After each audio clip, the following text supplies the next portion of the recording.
असुर दोनों ही बिरादरी ने उस बच्चे को अपनाने से इनकार कर दिया। फिर भी उस असुर कन्या ने उस बच्चे को जन्म दिया। वो कलयुग का पहले दिन था। जब देवों ने उस पर हमला किया तो वह जख्मी औरत पहुंची अंधेरे के राजा अंधकारदा के पास। अपने बच्चे को अंधकारदा के चरणों में सौंप कर उस माँ ने दम तोड़ दिया। अंधकारदा ने इस बच्चे को पूरी दुनिया की रोशनी से बचाकर मंगल वन में चमगादड़ों की सेना के साथ छुपा दिया।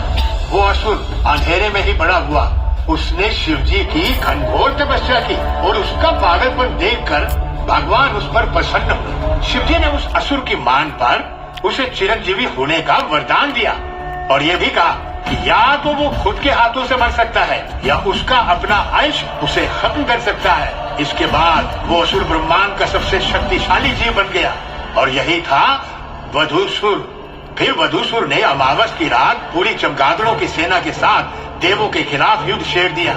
तब देवों को यह समझ में आया कि अंधेरे में वधूसुर सर्वशक्तिशाली है और उसे पराजित करना नामुमकिन है।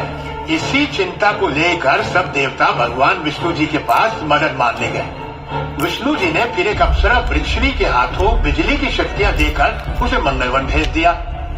उस अति सुंदर अप्सरा को देख के वधूसुर उसके प्रेम में पागल हो गया।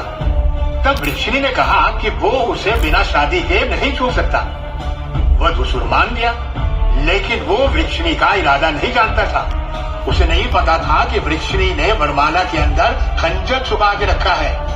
विधि के समय वृक्षिणी ने वधूसुर का हाथ पकड़कर वो खंजर उसी की गर्दन में घोंप दिया।